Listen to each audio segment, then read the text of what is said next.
melembut hati, penuh hikmah, berkasih sayang, penuh ikhlas dan keadilan. Kau disenangi, dihormati, mengajar umat berakhlak tinggi. Bismillahirrahmanirrahim. Alhamdulillahirabbil alamin. Allahumma salli wa sallim ala nabiyyina Muhammad wa ala alihi wa sahbihi ajma'in. Rabbi shrah li sadri wa yassir li amri wa hlul 'uqdatam min lisani yafqahu qawli. Allahumma arinal haqqa haqqan warzuqna ittiba'. Ya Allah, tunjukkanlah kami yang benar itu adalah benar dan permudahkanlah bagi kami untuk mengikut kebenaran tersebut. Wa arinal batila batilan warzuqna ijtinabah. Ya Allah, tunjukkanlah kami yang batil itu adalah batil dan permudahkanlah bagi kami untuk menjauhkan diri daripada kebatilan tersebut. Wahdina limakhtulifa fihi minal haqqi biiznik. Bila kami petunjuk dalam isu-isu yang diperselisihkan dengan izinmu, innaka tahdi man tasha ila siratim mustaqim. Sungguhnya engkau lah memberikan petunjuk kepada siapa yang kau inginkan ke jalan yang lurus. Na'udzu bikalimatillahi tammah min kulli syaitanin wahammah wa min kulli ainin lammah.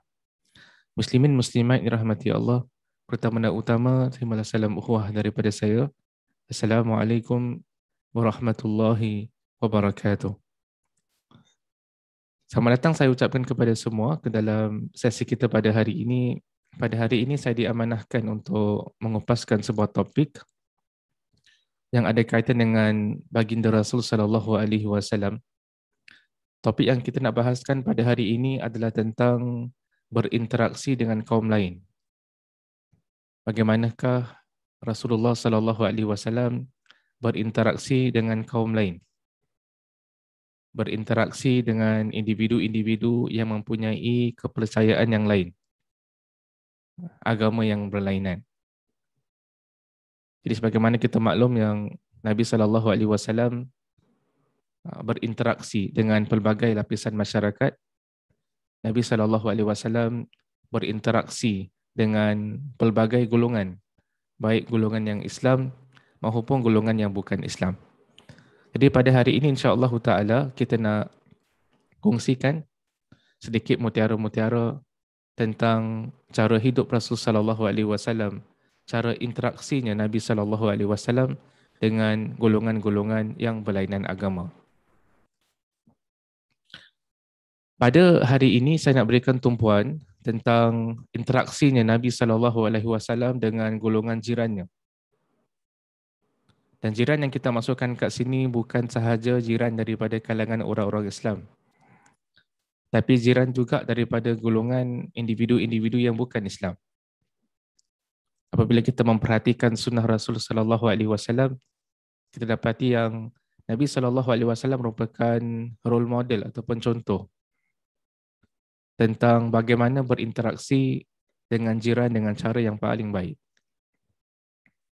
Disebutkan oleh para ulama kita yang Nabi SAW sama seperti kita, Nabi juga mempunyai jiran. Nabi mempunyai jiran daripada kalangan golongan Ansar di kota Madinah. Nabi SAW juga mempunyai jiran daripada kalangan golongan Muhajirin. Kata Imam Ibn Hajar rahimahullah, Nabi SAW, jiran-jiran Nabi di kota Madinah daripada kalangan yang tinggal di Madinah, antaranya adalah Sa'ad bin Ubadah, Abu Ayyub Al-Ansari. Itu merupakan nama-nama sebahagian di kalangan jiran Nabi SAW. Begitu juga di kalangan Muhajirin, Nabi SAW mempunyai jiran seperti Abu Bakar, seperti Ali radhiyallahu anhum. Dan bukan saja di kota Madinah, di Mekah pun Nabi SAW memiliki jiran. Cuma bezanya Madinah dan Mekah, jiran Nabi SAW di Mekah menyakiti Rasul SAW. seperti Abu Lahab dan seumpamanya. Jadi saya katakan yang jiran yang kita maksudkan pada hari ini bukan sahaja jiran yang mempunyai kepercayaan agama yang sama, iaitu daripada kalangan orang-orang Islam. Tidak. Kata Imam Ibn Hajar, rahimahullahu ta'ala, adalah bila kita berbuat baik kepada jiran, jiran yang dimaksudkan kat sini juga merangkumi. Termasuk di dalamnya adalah jiran-jiran yang bukan orang Islam. Kita sebagai orang Islam diperintahkan untuk berbuat baik kepada orang lain, kepada jiran kita, sama ada mereka Islam ataupun mereka bukan Islam. Sama ada mereka orang yang saleh ataupun mereka bukan orang yang saleh. Sama ada mereka merupakan kawan kita ataupun pihak lawan. Sama ada mereka ni memberikan kemanfaatan kepada kita ataupun tidak. Sama ada mereka itu dekat dengan kita ataupun jauh daripada kita. Sama ada mereka itu orang Islam ataupun orang yang mempunyai kepercayaan agama yang lain. Jadi pada hari ini kita nak kongsikan cara Nabi SAW ajar kita berinteraksi dengan kaum lain, dengan jiran kita yang barangkali mempunyai kepercayaan agama yang sama ataupun mempunyai kepercayaan agama yang berbeza. Pertama sekali yang kita nak kongsi pada hari ini adalah Nabi SAW bila kita perhatikan kepada sunnahnya, Nabi SAW mengajarkan kita untuk menghormati jiran dan memelihara hak mereka. Tak kisah sama ada mereka itu daripada kalangan orang Islam ataupun bukan daripada kalangan orang Islam. Pada satu ketika seorang lelaki daripada kalangan sahabat Nabi, daripada kalangan Ansar, dia datang nak jumpa Nabi SAW. Tetapi daripada jauh dia nampak yang Nabi SAW sedang seolah-olah ada orang lain yang sedang berjumpa dengan Nabi SAW. Dan Nabi SAW berdiri lama, kan, melayani seorang lelaki ni. Jadi ada seorang daripada kalangan Ansar, sahabat Nabi, daripada jauh dia nampak yang Nabi sedang melayani seseorang. Dalam keadaan Nabi berdiri. Selepas lelaki tersebut pergi, maka individu Ansar ni, dia pun datang dekat Nabi SAW. Dia kata dekat Nabi yang dia kesiankan Nabi SAW kerana berdiri lama sangat melayani tetamu tadi. Apa kata Rasul SAW? Itu adalah malaikat Jibril. Yang mana malaikat Jibril datang dekat Nabi SAW terus-terusan.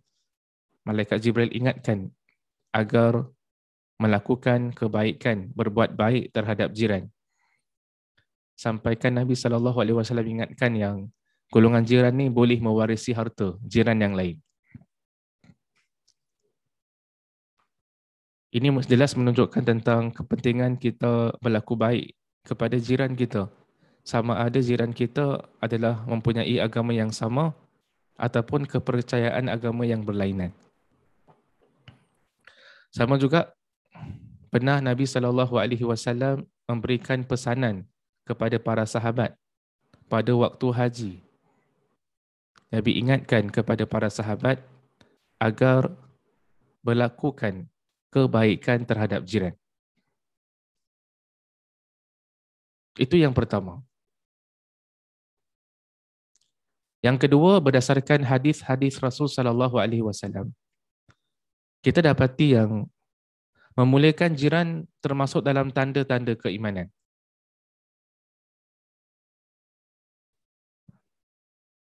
Tidak sempurna keimanan seseorang itu kalau dia tidak memuliakan jirannya.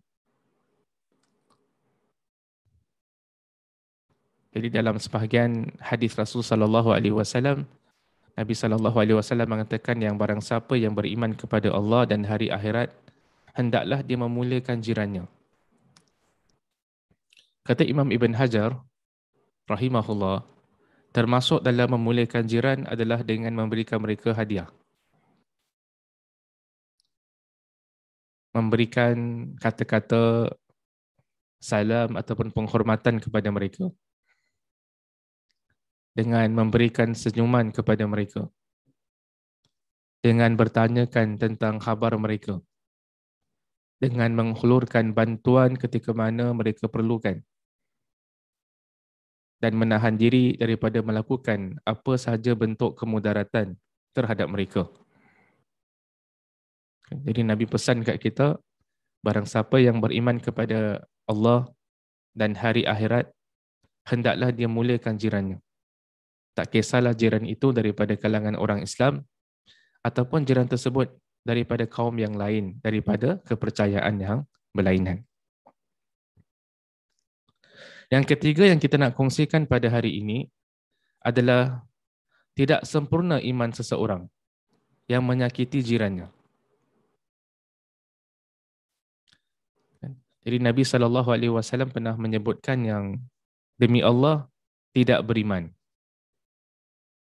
Nabi ulang 3 kali. Demi Allah tidak beriman seseorang itu. Demi Allah tidak beriman seseorang itu. Lalu ditanyakan kepada Rasul SAW, ya Rasulullah, siapakah golongan itu? Kata Rasul SAW, seseorang yang mana jirannya yang lain tidak terselamat daripada perbuatan jahatnya. Seseorang yang mana jiran yang lain tidak terselamat daripada perbuatan jahatnya. Jadi kita lihat Nabi SAW menafikan keimanan yang sempurna bagi golongan yang menyakiti jirannya. Iman dia tak komplit. Iman dia tak sempurna. Siapa yang iman tak sempurna? Iman yang tak sempurna adalah individu-individu yang mana dia suka menyakiti jirannya. Jadi kata Imam Ibn Hajar rahimahullah, hadis tadi menunjukkan tentang besarnya hak jiran ni. Dan dia juga menunjukkan bahawa menyakiti jiran ni termasuk dalam perbuatan kemaksiatan, termasuk dalam perbuatan dosa. Tak kisahlah jiran tersebut daripada kalangan orang Islam ataupun daripada kepercayaan agama yang lain. Yang keempat yang kita nak kongsikan pada hari ini berdasarkan hadis-hadis Rasul sallallahu alaihi wasallam. Ulama menyimpulkan yang menyakiti jiran ni lebih teruk daripada menyakiti orang lain. Kita orang Islam dilarang untuk menyakiti orang lain. Tak kisah orang tersebut daripada kalangan orang Islam ataupun yang bukan Islam.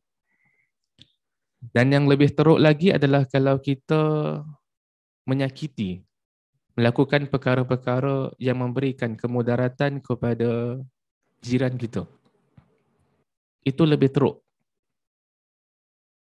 Dua-dua haram menyakiti orang lain. Tapi yang lebih haram, yang lebih teruk adalah menyakiti jiran kita sendiri.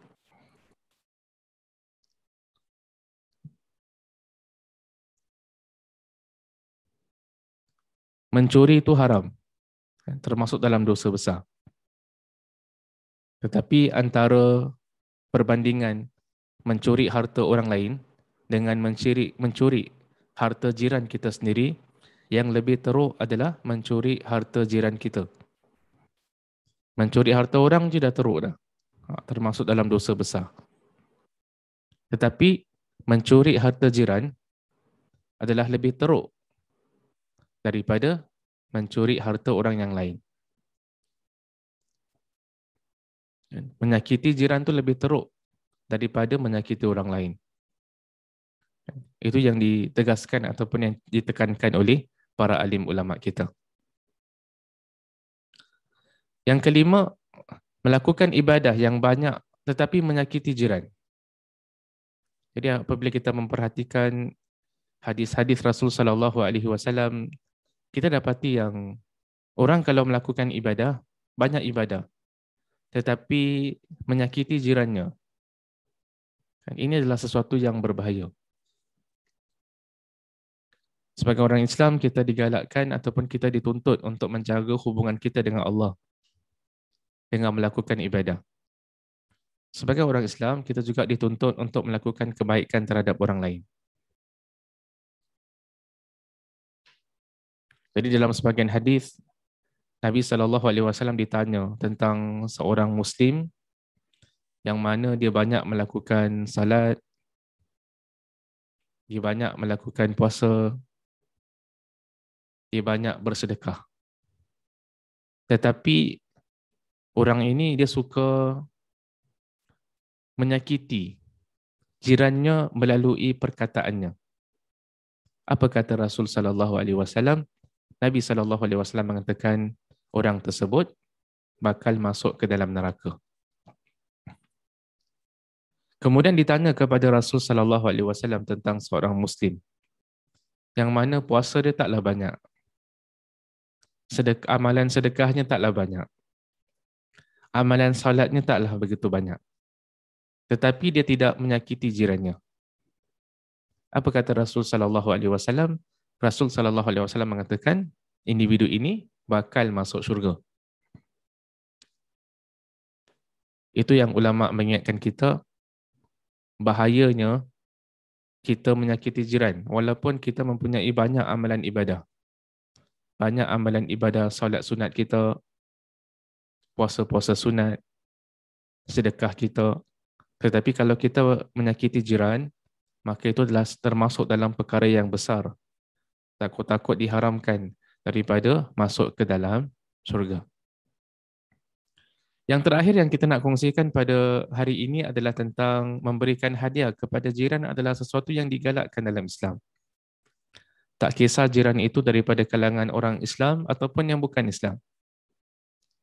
Tak kisah sama ada hadiah itu adalah hadiah yang besar ataupun hadiah yang kecil. Hadiah yang kecil kita berikan, kalau kita berikan daripada masa ke semasa, yang kecil tu akan nampak besar. Memberikan hadiah kepada jiran adalah sesuatu yang digalakkan oleh Rasul sallallahu alaihi wasallam. Dia dapat menjaga hubungan baik antara kita dan jiran kita. Bahkan dalam hadis-hadis Rasul sallallahu alaihi wasallam, Nabi sallallahu alaihi wasallam menggalakkan kita untuk memberikan bukan saja hadiah makanan kepada jiran-jiran kita. Itu juga termasuk dalam ajaran Rasul sallallahu alaihi wasallam. Sebagai kesimpulan untuk sesi kita ataupun kuliah kita pada hari ini kita berikan tumpuan tentang berinteraksi dengan kaum lain. Kita berikan tumpuan kepada bagaimana Rasul sallallahu alaihi wasallam ajar kita umat Islam untuk berinteraksi dengan kaum lain. Orang yang memiliki kepercayaan agama yang lain. Dan di kalangan mereka adalah jiran-jiran kita sendiri. Dalam hadis bila ada sebut tentang berbuat baik kepada jiran, dia bersifat umum. Dia bukan hanya tertumpu kepada orang Islam, tetapi dia juga melibatkan orang-orang yang bukan Islam. Nabi mengajarkan kita untuk menghormati jiran dan pelihara hak mereka. Nabi SAW ajarkan kepada kita untuk memuliakan jiran. Itu termasuk dalam tanda-tanda keimanan yang sempurna. Tidak sempurna keimanan seseorang yang menyakiti jirannya. Yang keempat, menyakiti jiran itu lebih teruk daripada menyakiti orang lain. Yang kelima adalah ancaman ataupun bahayanya melakukan ibadah yang banyak tetapi kita menyakiti jiran kita sendiri. Dan yang keenam, memberikan hadiah kepada jiran adalah sesuatu yang dituntut dan yang amat digalakkan dalam Islam. Itu yang diajarkan oleh Rasul sallallahu alaihi wasallam kepada kita, cara kita berinteraksi dengan jiran kita. Baik orang Islam ataupun yang bukan Islam. Cara Nabi sallallahu alaihi wasallam ajarkan kita berinteraksi dengan kaum lain. Dengan individu yang mempunyai kepercayaan yang berlainan daripada kita. Itu saja yang saya nak kongsikan pada hari ini. Kalau sekiranya ada kebenaran dalam apa yang disampaikan, itu datang daripada Allah Subhanahu wa taala. Kalau sekiranya ada kekurangan, kesilapan dalam penyampaian, itu datang daripada diri saya sendiri. Saya minta ampun kepada Allah dan saya bertaubat kepadanya. Kita tutup dengan tasbih kafarah. Subhanakallahumma wa bihamdika asyhadu an la ilaha illa anta astaghfiruka wa atubu ilaik. Sekian, assalamualaikum warahmatullahi wabarakatuh.